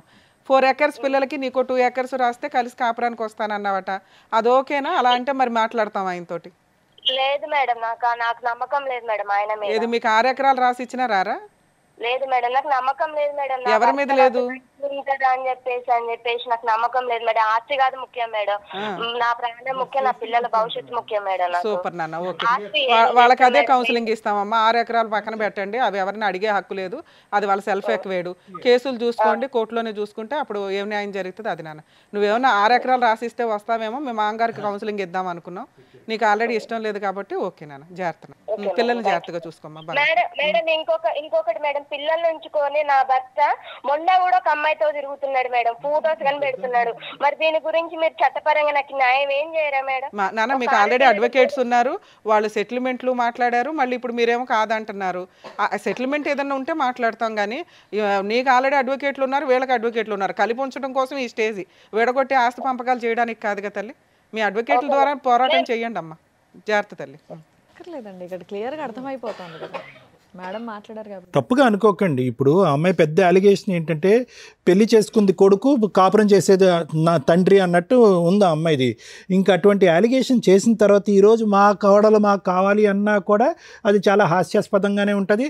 ఆ అమ్మాయి ఇక్కడికి వచ్చినా కూడా చాలా విచిత్ర విడ్డూరంగానే ఉంటుంది. అలాంటి ఒక ఎలిగేషన్ వేసిన ఏ మామగారు కూడా యాక్సెప్ట్ చేయరు. మీరు అడుగుతుంటే అదంతా డమ్మీ అయిపోద్ది కదా, చాలా దారుణంగా ఉంటుంది. మీ క్యారెక్టర్లో పడిపోతాయి ఇవన్నీ. సార్ వాళ్ళ వర్షన్ విన్నారు కదా, మీరేమంటారు? సత్యనారాయణ గారు, ఇక్కడ మొత్తం ఇక్కడ ఎవరన్నా హీమ్యాను సూపర్ హీరో ఉన్నాడంటే మీ కొడుకు. ఒకటి ఏ తండ్రి అయినా ఏ తల్లి అయినా ప్రధానంగా గుర్తుపెట్టుకోవాల్సింది ఏంటంటే, ఈరోజు ఎక్కడ కూడా ఇటువంటి వేదిక మీద వచ్చినటువంటి తల్లిదండ్రులు ఎవరు కూడా వాళ్ళ కొడుకు మీద ఈ స్థాయిలో వేలెత్తి చూపెట్టలేదు. మీరు వస్తూనే నిజాయితీగా మా కొడుకు యొక్క క్యారెక్టర్ దరిద్రం అండి. మీరు చెప్పింది ఆ కొండ మీద ఉన్న ఆ చిన్న మొక్క స్థాయి చెప్తే కనుక కిందన ఎంత ఉంది 99% అన్నది మేము ఊహించుకోగలం. ఓకే, సో ఈరోజు మీ కోడల కంటే మీకు పెద్ద శత్రువు ఎవరైనా ఉన్నారంటే అది మీ కొడుకు. మీ కొడుకు ఎప్పుడు శత్రువు అయ్యాడు? మీకు ఎప్పుడో శత్రువు అయ్యాడు. ఎప్పుడైతే తాగుడుకు బానిస అయ్యాడో, ఎప్పుడైతే మీ దగ్గర డబ్బులు గుంజుకున్నాడో, ఎప్పుడైతే 10వ తరగతి 10 సార్లు రాశాడో అప్పటి నుంచే మీ కొడుకు ఒక తెగినటువంటి గాలిపటం. తెగిన గాలిపటానికి మనం ఏం చేయాలి అంటే కనుక దానికి సరిగ్గా తాడు కట్టి దాన్ని పట్టు బిగించి దాన్ని ఒక గాడిలో పెట్టిన తర్వాత అమ్మాయిని తీసుకొస్తారో, కోడలను ప్రేమించి పెళ్లి చేసుకుంటాడో ఆ తర్వాత మీ ఇష్టం. ఈరోజు ఎక్కడ తప్పు వచ్చింది ఇక్కడ? మీ కొడుకు ఏం పాత్ర పోషించాడు ఇక్కడ? అప్పటి నుంచి ఇప్పటి వరకు అతను పెళ్లి చేసుకుంది ఎవరినన్నా ఉంటే కనుక ఆ మందుబాటులను పెళ్లి చేసుకున్నాడు. మిగతా వాళ్ళందరూ కూడా తూతూ మంత్రంలాగా వచ్చి వెళ్ళిపోయినటువంటి వాళ్ళే. కానీ మీరు చెప్పినటువంటి వాళ్ళు ముగ్గురు అయితే కనుక ఇద్దరు భార్యలు ఒక లవర్ అయితే కనుక ఊహించుకున్న వాళ్ళు ఎంతమంది ఉన్నారని చెప్పి ఆ అమ్మాయి అంటుంది. అది మనం ఇంకా నమ్మాలి. ఎందుకంటే మీ అబ్బాయికి చదువు లేదు, సంధ్య లేదు, ఒక పద్ధతి అయినటువంటి ఒక ఉద్యోగం లేదు, ఒక బాధ్యత లేదు. ఇవన్నీ ఏమీ చేయనటువంటి అబ్బాయికి ఈరోజు మీరు ఇక్కడ నోరు లేదు, ఈ తల్లికి నోరు లేదు. ఎందుకంటే కొడుకుని దారిలో పెట్టుకోలేకపోయింది. ఇద్దరు ఆడపిల్లలు ఉన్నారు కాబట్టి, మూడోవాడు కొడుకు కాబట్టి, అరే తై అంటే సై అంటే సైరా, తందనా అంటే తందనారా అని చెప్పి నీ తాగుడికి డబ్బులు కావాలని చెప్పి ఫ్రీగా మీరిద్దరు ఏటీఎం మెషిన్ లాగా అతను తాగుడిని పోషించి పెద్ద చేసి ఈరోజు ఈ పరిస్థితి వరకు తీసుకొచ్చారు. ఇక్కడ ఇంకొక మాట లేదు. ఇప్పుడు ఏమైంది? మీరు ఫస్ట్ ఆఫ్ ఆల్ మీరు చేయవలసింది ఏంటంటే ఆ అబ్బాయిలో ఒక నిలకడతనం నేర్పించాలి, ఒక ఆలోచన శైలి పెంపొందించాలి, అవసరమైతే 10 సంవత్సరాలు రీహాబిలిటేషన్లో పెట్టాలి, ఇంకో దారిని వెళ్ళి తాగుడు ఆపించాలి, వ్యక్తిత్వాన్ని డెవలప్ చేయాలి. ఇక్కడ ఎక్కడ చేసామండి వ్యక్తిత్వం? ఏదో సామెత ఉందో చూడండి, పెళ్ళి అయితే కనుక పిచ్చి కుదురుతుంది అన్నట్టుగా మీరు పెళ్లి చేసేటటువంటి పనిలోనే పడ్డారు కానీ ఆ అబ్బాయి వ్యక్తిత్వం మార్చలేదు. ఇద్దరు ఒక తల్లి తండ్రిగా ఎందుకు పనికిరానటువంటి, తప్పుగా అనుకోకండి, సరైనటువంటి ఒక బాధ్యత తీసుకున్నటువంటి ఒక అబ్బాయిని మీరు బాగు చేసేటటువంటి దాంట్లో మీరు ఓటం పాలయ్యి ఈరోజు బయట నుంచి వచ్చేటటువంటి ఆడపిల్ల వచ్చి అతను సరిదిద్దుతుందండి? అంత ఓపిక సహనం ఉంటుందా? ఈ అమ్మాయి ఈరోజు మౌనిక అనేటటువంటి అమ్మాయి ఎప్పటికీ కూడా సత్యనారాయణ గారు మీ అబ్బాయి మీద కూడా పీకల్లోతు ఉంది ఆ అమ్మాయికి. కానీ ఆ అమ్మాయి అక్కడికి అక్కలేదు. ఎందుకంటే పెళ్లి చేసుకుంది అతను, మాట్లాడేది మీరు. సో ఇలాంటి పరిస్థితుల్లో ఏ స్థాయి అలిగేషన్ మీ మీద వచ్చిందో చూడండి. ఆ అమ్మాయి ఏదైనా నాలుగు ఖర్చుకుని ఇప్పుడు ఆ మాట ఈ పబ్లిక్గా ఈ ఫోన్ కాల్లో చెప్పకూడదు అని చెప్పదేమో అని నేను అనుకున్నాను. కానీ ఈరోజు బహిరంగంగా బల్లగుద్ది మళ్ళీ మాట్లాడుతుంది ఆ అమ్మాయి. ఇంకొక మాట కూడా అంది, మీరు ఇచ్చిన ఆఫర్ కూడా నాకు వద్దు అంటుంది ఆ అమ్మాయి. ఈరోజు మీరేమన్నారు? సార్ అక్కడో 2 ఎకరాలు ఇక్కడో 2 ఎకరాలు, ఆ అమ్మాయికి 2 ఎకరాలు అడుగుతుంది కాబట్టి నేను ఆ అమ్మాయికి ఇవ్వను, కానీ మనవలు మనవరాళ్ళ వరకే ఇస్తానండి, వచ్చి కాపురం చేయమనండి, ఇంట్లో హ్యాపీగా సంతోషంగా చూడాలని మీరు అనుకుంటున్నారు. కానీ ఆ అమ్మాయి ఇప్పటికీ కూడా తన యొక్క ఇంటిగ్రిటీ థ్రెట్, తన యొక్క వ్యక్తిత్వం మీద ఉండేటటువంటి గురి, లేదంటే తన యొక్క ప్రాణాల మీదకు ఉండేటటువంటి భయంతో ఈరోజు మీరు వచ్చేటటువంటి ఆఫర్ కాదు, 6 ఎకరాలు కాదు కదా, మొత్తం 15 ఎకరాలు వచ్చినా కూడా నాకు వద్దు, నాకు అక్కడ సేఫ్టీ లేదని చెప్పి ఆ అమ్మాయి మాట మీద ఆ అమ్మాయి చాలా నిలకడగానే ఉంది. మీరు చెప్పేది ఇప్పుడు ఆ అమ్మాయి చెప్పేది అసలు మ్యాచ్ అవ్వట్లేదు. ఇక్కడ చూడండి, ఎన్ని పంచాయతీలకు మీ అబ్బాయి వెళ్ళాడు, ఎన్ని పంచాయతీలకు మీరు వెళ్ళారు. ప్రతి చోట ఎక్కడ మేము ఎక్కడ చూడలేదండి. మేము చూడనటువంటిది ఏంటంటే ఇక్కడ వచ్చి కూర్చున్నటువంటి తల్లిదండ్రులు వాళ్ళ కొడుకు యొక్క బానిసమైన తాగుడికి బానిసైనటువంటి కొడుకు యొక్క పాత్రని మార్చుకోలేకపోవటం అనేటువంటిది ఒక అంశం అయితే కనుక, రెండోది ఏంటంటే కనుక ఇక్కడ మీరు వచ్చి ఎన్ని పంచాయతీలు మీరు అటెండ్ అయ్యి ఉంటారు. ఇక్కడ ఎందుకు ఏ పంచాయతీ కూడా ఎందుకు సక్సెస్ఫుల్ అవ్వట్లేదు అంటే కనుక పెళ్లి చేసుకున్నవాడు మాట్లాడట్లేదు, పెళ్లి చేసుకున్నవాడు తాగుడు ఆపట్లేదు, పెళ్లి చేసుకున్నవాడు బాధ్యత తీసుకోవట్లేదు. అతను తీసుకున్నటువంటి బాధ్యత మీరు తీసుకుని ఇక్కడ పెద్దలుగా ఇక్కడ కూర్చున్నారు. మీరు వర్కౌట్ అవ్వదండి, వర్కౌట్ అవుతుంది. ఇది ఎప్పుడో నువ్వు ఆ అమ్మాయి కేసులు పెట్టినప్పుడు అవునా అంటే ఇక్కడ అన్నిటికంటే బాధ కలిగేది ఏంటంటే కనుక మౌనిక ఎందుకు ఇలా డబుల్ రోల్ ప్లే చేస్తుందో నాకు అర్థం కావట్లేదు. ఆ అమ్మాయి మాటలో స్పీడ్ కనిపిస్తుంది. ఆబ్వియస్లీ తను పడినటువంటి క్షోభ మీరు పడింది. ఈరోజు ఆ అమ్మాయి ఆ మాట అంటే కనుక మీరు అగ్గిలం మీద గుగ్గిలం అవ్వాలి. ఏంటి మీ క్యారెక్టర్ ఇక్కడ పబ్లిక్లో అసాసినేట్ అవుతుంది. మీ క్యారెక్టర్ అంటే చాలాసార్లు నా క్యారెక్టర్ అసాసినేట్ అయ్యింది కాబట్టి ఈరోజు కొత్తగా నాకు అనిపించట్లేదని మీరు అనొచ్చు. కానీ ఈరోజు ఆ అమ్మాయి డబ్బులకు ఆశపడట్లేదు, సేఫ్టీ చూసుకుంటుంది. రెండోది ఏంటంటే పద్ధతిగా ఆ అబ్బాయి మారలేదండి, ఇప్పటికి కూడా తాగుతున్నాడు, వేరే స్త్రీతో కూడా తిరుగుతున్నాడు అనేటటువంటి అంశం ఉంటుంది. అంటే ఆ అమ్మాయి ఉద్దేశం ఏంటంటే మీరు ఆస్తులతో నన్ను కొనలేరు. తాగుడు క్యారెక్టర్ పరంగా అతను అలాగే ఉన్నాడు, క్యారెక్టర్ పరంగా మా మామే ఉన్నాడు, ఏం చూసి ఆ ఇంట్లో 2 పిల్లల్ని తీసుకుని నేను పోవాలి అనే ప్రశ్నే ఆ అమ్మాయి అడుగుతుంది. ఆ అమ్మాయి డబుల్ మాట అని నేను ఎందుకు అంటున్నానంటే, ఇందాక రమ్య మేడం ఒక సాలిడ్ క్వశ్చన్ అడిగారు.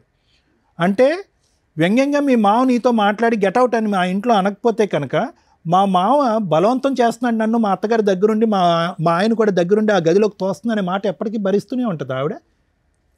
అంటే ఏంటి అటువంటి వాతావరణంలో 2 పిల్లలు కన్నావా నువ్వు? నీ భర్తతో 2 పిల్లలు కన్నావా? నీ భర్త క్యారెక్టర్ కరెక్ట్గా లేదు, మీ అమ్మ క్యారెక్టర్ కరెక్ట్గా లేదు, వాళ్ళందరూ కలిపి మీ మాతో కాపురం చేయని చెప్పి బలవంతంగా ఒక పక్క బెడ్రూమ్లోకి తోస్తే అటువంటి వాతావరణంలో నువ్వు ఎల్లకాలం ఉండాలని డిసైడ్ అయిపోయావా? ఈరోజు వ్యంగ్యంగా మీ మామ మాట్లాడేటప్పటికి పబ్లిక్గా వచ్చి ఆ చౌరాస్తా దగ్గర నువ్వు ధర్నా చేస్తావా? అంటే నీ పద్ధతి ఏంటి, నీ ఆలోచన ఏంటి? కేవలం ఏం లేదు, ఒక పెళ్లి చెడిపోయింది కాబట్టి రెండో పెళ్లి కూడా. ఎంత పెళ్లి చెడిపోయినా కూడా అంత అంత అంత అంత దిగజారిపోతాము మనం. ఈరోజు గట్టిగా మాట్లాడుతుంది మౌనిక, గట్టిగా మాట్లాడుతుంది, నిలదీస్తుంది, వేలెత్తి చూపెడుతుంది, నానా విధాలుగా మాట్లాడుతుంది. తాగుబోయేటటువంటి భర్తతో అసలు నువ్వు ఎందుకు కాపురం చేసావు? ఒక వాతావరణంలో మామ యొక్క క్యారెక్టర్ బాగాలేకపోతే కనుక అటువంటి వాతావరణం 2 పిల్లల్ని ఎందుకు కన్నావు? ఈరోజు మామ గెటౌట్ అనేంత వరకు మామ వైపు ఏలెత్తి ఎందుకు చూడలేదు? అంటే 10 సంవత్సరాల తర్వాత మామ గెటౌట్ అంటే కనుక 10 సంవత్సరాల పాటు ఇదే వాతావరణంలో నువ్వు ఉండేదానివా? సో ఈ అమ్మాయి మాటలో కూడా అసలు లాజిక్ లేదు, రీజన్ లేదు. అంటే మీరు రమ్య మేడం అంటుంది, మీరు ఆడపిల్లని అడుగుతారు కానీ ఆ వెనకతలు ఉండేటటువంటి భాగవతం మీకు తెలియదు అంటే కనుక అటువంటి భాగవతంలోనే కదా కర్మ. నువ్వు 3 సంవత్సరాల పాటు కాపురం చేసావు భర్తతో పాటు 2 పిల్లలు. ఈరోజు అమ్మాయి యొక్క మనం చిన్న చూపు చేసి చూడట్లేదు.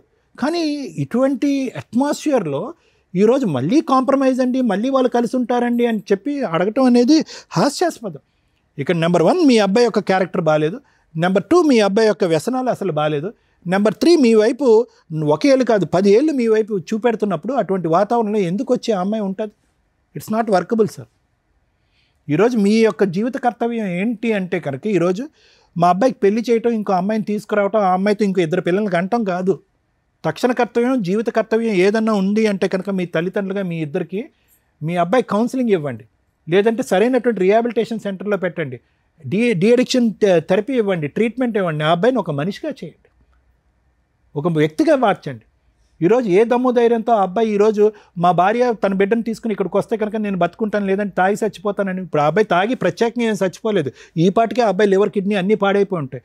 పట్టుమని అతని జీవితంలో 5 నెలలు మించి అతను తాగుడు ఆపలే, నేను చెప్పగలను. అతని జీవితంలో 5 నెలలు మించి ఎప్పుడైతే మాల వేసుకుంటాడో 5 సార్లు మాల వేసుకున్నప్పుడు నెల ఆపుంటాడు, అంతే, అంతకు మించి ఆపలేదు. ఇక్కడ మీ బంగారం బాగాలేదు సార్. మీ బంగారం బాగున్నప్పుడు ఎలాగ అమ్మాయిని ఏం చూపెట్టి ఒక ఆశ చూపెట్టి ఇక్కడ రమ్మంటాం? ఇక్కడ not only protecting the marriage, ఇక్కడ పెళ్ళిని కాపాడాలా, ప్రాణాలు కాపాడాలంటే ప్రాణాలని పరువుని కాపాడాలి. ఇప్పుడు ఆ అమ్మాయి ఏ ఉద్దేశంతో ఇక్కడికి రావాలి?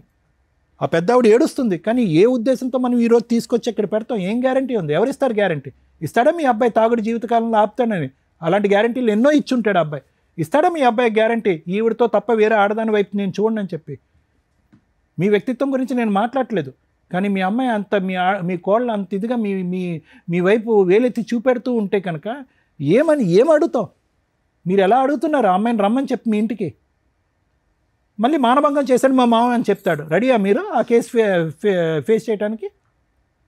మీ అబ్బాయి యొక్క వ్యక్తిత్వం క్యారెక్టర్ కరెక్ట్గా అనంతసేపు మీ భర్త మీద సమాజం ఈ అమ్మాయే కాకుండా నలుగురు వేలెత్తి చూపెట్టేటటువంటి పరిస్థితి క్లీన్ అయ్యేంత వరకు ఈ కాపురం కలిపేటటువంటి ధైర్యం చేసేటటువంటి పెద్ద మనిషి ఎవడో ఉండడు అనేది నా అభిప్రాయం. ఎవడు ధైర్యం చేయకూడదు కూడా, ఎందుకంటే సేఫ్టీ ఇష్యూ గురించి మాట్లాడినప్పుడు అలా చేయకూడదు, అది నా ఉద్దేశం. Thank you. ఏం మాట్లాడదాం? మీరు మాట్లాడండి. వినండి సార్, ఏం మాట్లాడదాం? ఎందుకు వచ్చారు? జడ్జిమెంట్ ఒకటే కదా సార్, ఎక్స్పెక్ట్ చేసి ఇక్కడికి వచ్చారో నాకు అర్థం కూడా కాలే. మీరు ఎక్కడి దాకా వచ్చినందుకు మీకు కొంత తెలియాలి, ఏంటి న్యాయం ఏంటి, ధర్మం ఏంటి అని. ఇక్కడ ఫస్ట్ మనం ధర్మం గురించి మాట్లాడుకుందాం.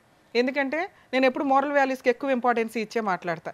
లీగాలిటీ అనేది ప్రొటెక్షన్ కోసం ఇంకొక దానికోసం రావాలి. మామగారు వర్సెస్ కోడలు ఈ కేసు ఇంత విన్నారు కదా. దీనివల్ల మనం నేర్చుకునేది ఏంటి? నేర్చుకోవడం కోసమే ఈ ఎపిసోడ్స్. ఒకళ్ళ అమ్మ కోడలు గారు ఎవరైతే ఉన్నారో, మీ పేరు కూడా నేను మళ్ళీ చెప్పట్లేదు, మీ ఇన్లాస్ ఫేస్లు ఇక్కడ చూపించట్లా. మీ పేరు మీద కొన్ని కోట్ల మంది ఉంటారు సమాజంలో, ఇది మీ కేసు అని ఎవరికి తెలియదు.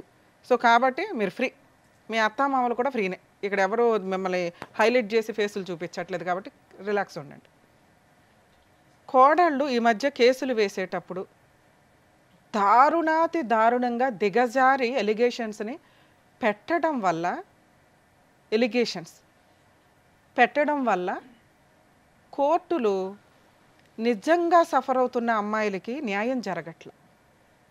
ఈ పాపం మీరు వేసుకుంటారని గుర్తుపెట్టుకోండి. ఫస్ట్ ఆ దిగజారుడు మాటలేంటో తెలుసా? కొత్తగా మామగారు సెక్సువల్ అబ్యూస్ చేశారని, అత్తగారు ఈ కేసులో అయితే అత్తగారే రూమ్లోకి తోసింది, తాగుబోతు భర్త రూమ్లోకి తోశారు. మరి సెక్సువల్ అబ్యూస్ జరిగిందా? జరగల.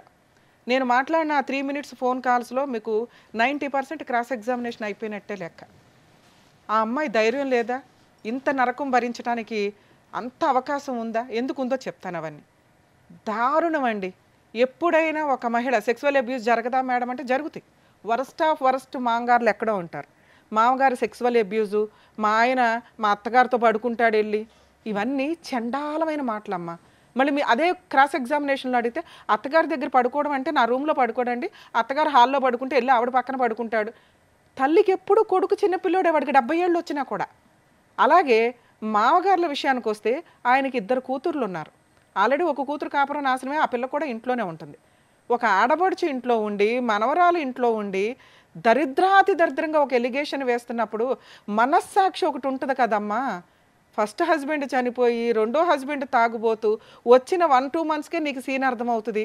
వచ్చిన 1 yearలో ప్రెగ్నెన్సీ తెచ్చుకున్నప్పుడు మీకు సీన్ అర్థమైంది. ఇంటి యజమాని మామగారు హోల్ అండ్ సోల్. ఎందుకు చేసుకున్నావు పెళ్ళి? ఆస్తి కోసం. మామగారు ఎందుకు పెళ్లి చేశాడు? తాగుబోతు కొడుకు ఎవరో ఒక పిల్ల ఉండి వారసత్వం ముందుకు తీసుకెళ్ళాలి. ఎందుకంటే మన ఇండియన్స్ ఆలోచన విధానం ఆస్తి ఎక్కడికి పోకూడదు. అదే ఆడపిల్లలకి అసలు వెళ్ళకూడదు కొన్ని సందర్భాల్లో. మగపిల్లోడు వరస్ట్ ఆఫ్ వరస్ట్ అయినా కూడా ఆళ్ళ వారసులకే వెళ్ళాలి. అదే ఈ మూర్ఖుడైన మాంగారు చేసిన పని. నా కొడుక్కి పిల్లలు పుట్టాలి, అందులో ఫస్ట్ ఇందాక మీరు అన్నారు లేదు, మాకు వారసుడు పుట్టాడండి. మగపిల్లోడు పుడితే వారసుడు, ఆడపిల్లలు వారసులు కదా. Mistake number 1. నెక్స్ట్ మా మనవడు పుట్టాడండి, పుట్టగానే నేను 2 ఎకరాలు రాసేద్దాం అనుకున్నాను. రాశారా? రాయిలా. మనవరాలు పుట్టేదాకా మళ్ళీ వ్యవహారం నడుస్తూనే ఉంది. మనవరాలు పుట్టినాక రాద్దాం అనుకున్నానండి. ఇవన్నీ నిజం కాదండి. ఎందుకంటే నిజంగా రాసే వ్యక్తి ఆ 21 days ఫంక్షన్కో లేకపోతే ఆ 1 year కార్యక్రమానికో రాస్తాం. ఈలోపు ఇంకో ప్రెగ్నెన్సీ వచ్చింది. ఇవన్నీ ఎప్పుడు నడుచుంటాయంటే ఈ ఆలోచన విధానాలు పెద్ద మనుషుల పంచాయతీలు టీవీ షోకి వచ్చినాక చెప్తే బాగుంటుంది. ఎందుకంటే వాళ్ళు 6 ఎకరాలు అడిగేశారు కాబట్టి 2 ఎకరాలు మనవాళ్ళకి మనవరాలకి, మన వారసులు అంటే చించేసుకుంటున్నాం కదా, వాళ్ళకి ఇద్దామని ఒక ఇదే తప్ప ఈయనకి ఇచ్చే ఉద్దేశం లేదు. లీగల్గా ఇవ్వటం కుదరదు. ఇది గుర్తుపెట్టుకోండి కోడళ్ళు. మాంగారు ఆస్తిని చూసి కొడుకుల్ని పెళ్లి చేసుకుంటే కొడుక్కి సంపాదన మీదే మీ మెయింటెనెన్స్ ఉంటుంది. కొడుక్కి సంబంధించి అతని ఇన్కమ్ అతని ఆస్తుల మీదే మీకు ఆస్తి హక్కులు ఉంటాయి తప్ప మామగారు అత్తగారు సెల్ఫ్ ఎక్వైర్డో స్త్రీధనాల మీదో మీకు ఎటువంటి హక్కు ఉండదు. తిన్నగా కాపురాలు చేసి భర్తతో పాటు కంటిన్యూ అవుతూ భర్తకు వచ్చినప్పుడు మీరు తీసుకోవడం అనేది కామన్గా జరిగింది. పెళ్ళిళ్ళు చేసుకోవడం వరస్ట్ ఆఫ్ వరస్ట్ ఎలిగేషను. నిజంగా ఏదైనా స్త్రీకి వాళ్ళ మాంగారి దగ్గర నుంచో మా బావల దగ్గర నుంచో మరుదుల దగ్గర నుంచో ఇలాంటి ఒక సెక్సువల్ అబ్యూజ్ జరిగితే తల్లి చెప్పు తీసి కొట్టి బయటికి రండి. ఒక్క సెకండ్ కూడా ఆలోచించొద్దు. మీ క్యారెక్టర్లో పాతాళంలోకి వెళ్ళిపోతాయి. జరుగుతాయి. ఎక్కడో వరస్ట్ కోర్టులో ఒకడు దరిద్రుడు ఎక్కడో ఉంటాడు, వాడు పాపన ఆడిపోతాడు. బయటికి రండి. దీనికంటే సంవత్సరం ఆగి రావడం ఎందుకు? పెళ్ళి అమ్మాయి ఎప్పటి నుంచి జరిగింది నీకు ఈ హెరాస్మెంట్ అంటే ఫస్ట్ బాబు కడుపులో ఉన్న దగ్గర నుంచి. మరి రెండో ప్రెగ్నెన్సీ ఎందుకు తెచ్చుకున్నావు అంటే ప్రిపేర్, కోర్టుకి చెప్పడానికి ప్రిపేర్. జడ్జిలకి తెలియవా? నిజంగా హ్యాట్స్ ఆఫ్ అండి ఫ్యామిలీ కేసులు చేస్తున్న జడ్జెస్ ఎవరైతే ఉన్నారో. ఎందుకంటే ఆ కష్టం ఏంటో మాకు తెలుస్తుంది. ఈ మధ్య ఇంకా వరస్ట్. ఒకప్పుడు ఫ్యామిలీ మ్యాటర్ అంటే ఫ్యామిలీ మ్యాటరే. ఇప్పుడు ఎంత ట్విస్ట్లు, ఎంత దారుణంగా మాట్లాడుతున్నారు. 2 years ఎవరండి ఒక మామగారు సెక్సువల్ అబ్యూస్ చేయడానికి రెడీ అయిపోతారు. చేయలే. ఒక అదృష్టం ఏంటంటే చేయలే. సెక్సువల్ అబ్యూస్కి రెడీ అవుతూ రూమ్లోకి అత్తగారు వెళ్ళు అని తోస్తూ భర్త కూడా తోస్తాడట. అలాంటి భర్తతో సెకండ్ టైం వాడు తాగొచ్చి అని ఈడ్చుకెళ్ళిపోతే పడుకుంటూ పోయిందంట. మళ్ళీ ప్రెగ్నెన్సీ. టూ మచ్ అనిపించట్లే మీకు? జడ్జెస్ ఏమో అక్కడ ఊరికే కూర్చుంటారు అనుకుంటారా? మేమంటే మాట్లాడతాం. పాపం వాళ్ళు ఏంటి జడ్జిమెంట్ ఇవ్వాల్సిన టైంలో ఇస్తారు. సెన్స్ ఉండాలి కదమ్మా మాట్లాడేటప్పుడు. మీకు తండ్రి ఉంటారు, మీకు అన్నదమ్ములు ఉంటారు. ఎంత హీనంగా మాట్లాడుతున్నారమ్మా మీరు. ఆయన చెడ్డోడైతే బయటకు వచ్చాయి. లా అండ్ ఆర్డర్ నీకు ఫేవర్గా ఉంటుంది. సెక్సువల్ అబ్యూస్ని ఏ కోర్టు యాక్సెప్ట్ చేయదు. నువ్వు ఆ రోజు చేసే కేసు స్ట్రాంగ్ కేసు. 2 years అనుభవించానండి. నువ్వు ఇంట్లో నుంచి ఎట్లా వెళ్ళావు తల్లి? సెక్సువల్ అబ్యూస్ జరిగినప్పుడు వెళ్ళాలి. అదొదిలేసి మామగారు తిడితే ఆయన ఇంట్లో నుంచి తరిమితే వెళ్ళవచ్చు. టూ మచ్ కదా. మళ్ళీ సెకండ్ మ్యారేజ్ మేడం, ఇప్పుడేం చేసావు? ఇప్పుడు కూడా సెకండ్ మ్యారేజేగా. మేము కలపడానికి ట్రై చేస్తుంటే నువ్వు ఆ ఛాన్స్ కూడా ఇవ్వట్లా. 15 ఎకరాలు కావాలి మనకి కాదా? ఈ ఆస్తి మీ మామగారి స్వార్జితం. మీకు సెకండ్ మ్యారేజ్ సర్దుకోవడం అనేది ఓన్లీ ఆస్తి కోసమే సర్దుకున్నారు తప్ప నిజంగా సెక్సువల్ అబ్యూజ్ని నేనైతే యాక్సెప్ట్ చేయట్లేదు. ఎందుకంటే భూప్రపంచంలో ఏ స్త్రీ కూడా మామగారు ఇట్లాంటి హెరాస్మెంట్ చేస్తే తొక్కుల ఆస్తి కోసం టెంప్ట్ అయ్యారు ఇదయ్యే దరిద్రులు ఎక్కడో ఉంటారు తప్ప మీరు అది కాదు. ఎందుకంటే నేను నమ్ముతున్నా మీ క్యారెక్టర్ని. ఇటువంటి అబ్యూజే జరిగితే ఆస్తి కోసం గంజన్న తినొచ్చు తల్లి, ఆస్తి కోసం క్యారెక్టర్ నమ్మకోవద్దు. అమ్ముకున్నారా మళ్ళీ మాట్లాడద్దు బయటకు వచ్చి. ఎందుకంటే మామగారు అంటే ఒక తండ్రి పాత్రలో ఉంటారు తల్లి. చాలామంది కోడళ్ళు వణికిపోతారు ఇప్పుడు ఈ ఎపిసోడ్ వింటే.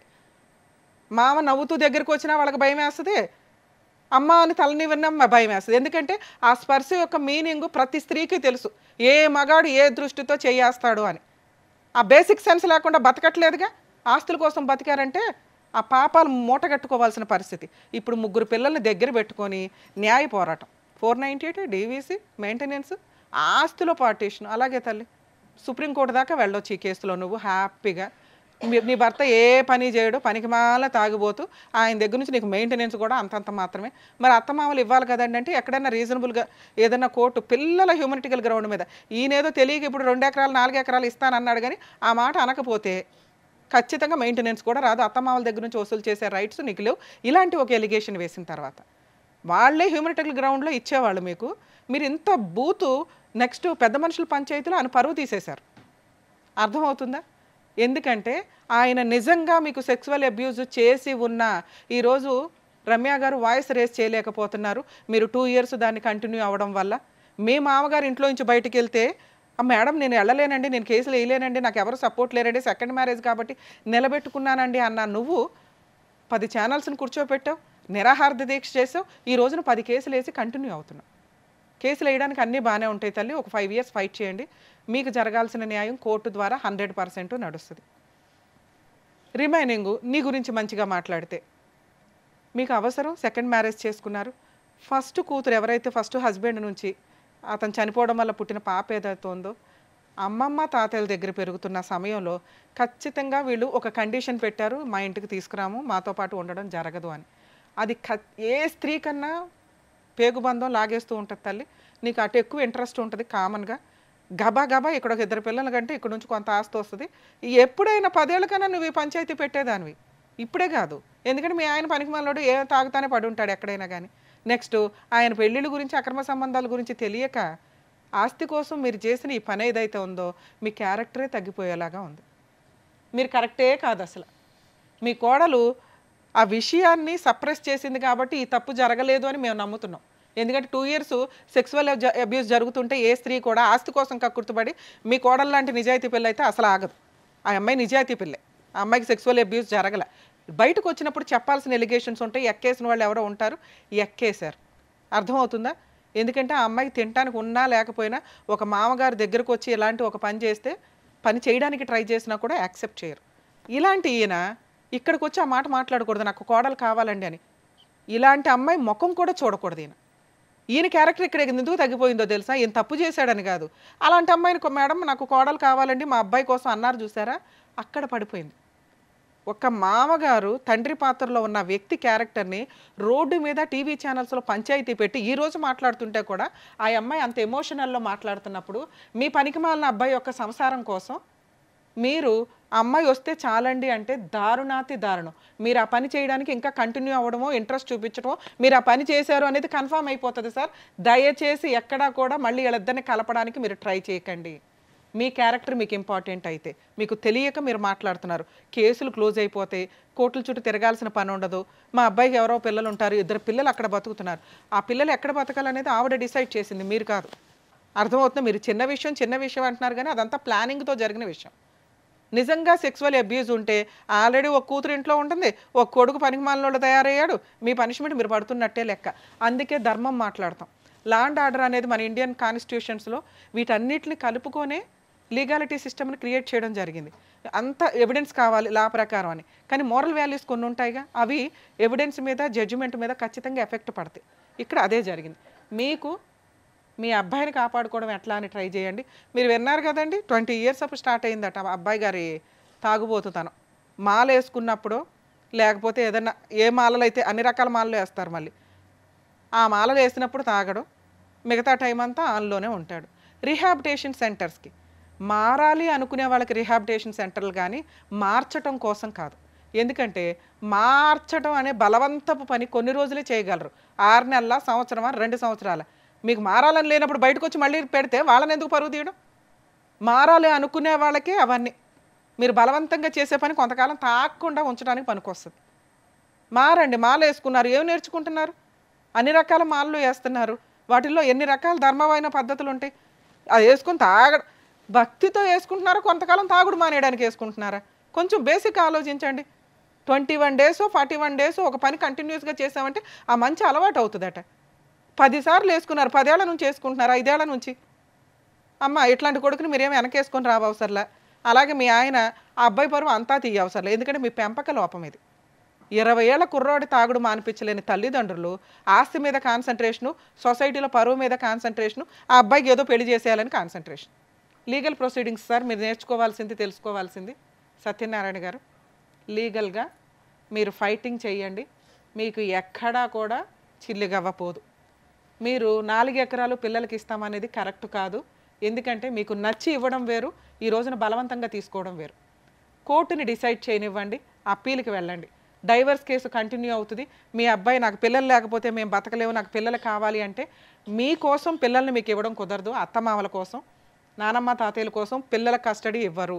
తండ్రి కరెక్ట్గా ఉండాలి. నిజంగా మీ అబ్బాయికి పిల్లలు కావాలంటే విజిటేషన్ రైట్స్ ఇస్తారు. మీ అబ్బాయి తాగుడు మానేసి మీ కోడలతో మాట్లాడుకొని నా కష్టార్జితంతో నేను నిన్ను పోషించుకుంటాను, మా అమ్మ నాన్న ఇంటికి వెళ్ళొద్దు, మనం బాగా ఓ 10 ఏళ్ళు కాపురం చేసిన తర్వాత అప్పుడు ఆలోచిద్దాం ఆయన మనకు కాకపోతే ఎవరికి ఇస్తారు అని. మీ అబ్బాయికి నిజంగా పిల్లలు కావాల్సి వస్తే మారమనండి, పని చేయమనండి, తాగుడు మానమనండి. విజిటేషన్ రైట్స్కి ఆవిడేసిన ఏ కేసులో మీరు ఒక పర్మిషన్ పిటిషన్ వేసినా మీ అబ్బాయికి పిల్లల్ని చూడడానికి పర్మిషన్ వస్తుంది. మీకు ఆల్రెడీ మనవాళ్ళు లేరా, కూతుర్లు లేరా, మనవరాళ్ళు లేరా, ఉన్నారు. మీ కూతుర్లే మీకు వారసులు అనుకొని కంటిన్యూ అవ్వండి. ఓవరాల్గా ఈ కేసు డైవర్స్కి వెళ్లాల్సిన కేసు అయితే సెటిల్మెంటు.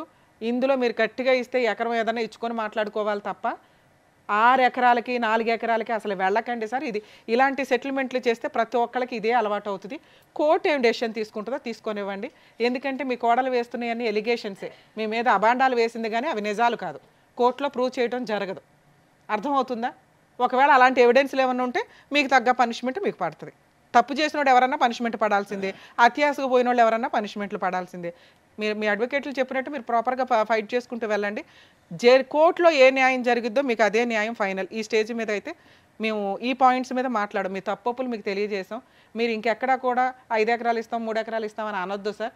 ఎందుకంటే అది మీ కష్టార్జితం. కేసులు ఏం తేలుతాయో చూసిన తర్వాత మీ ఇష్ట ప్రకారం ఇచ్చుకోండి. Okay madam, thank you madam. Sir నాకు తెలిసి మీకు కావాల్సినటువంటి సొల్యూషన్ ఇక్కడ దొరికిందనే నేను అనుకుంటున్నాను. అంటే ఏం చేయాలి, ఎలా ఉంటే బెటర్ అనేది మీరు అడిగిన దానికి కరెక్ట్గా ఆన్సర్ చెప్పారు. అది మీరు చేస్తే కరెక్ట్ అని మా ఉద్దేశం. Thank you sir, thank you madam. మరో కథతో మళ్ళీ కలుద్దాం.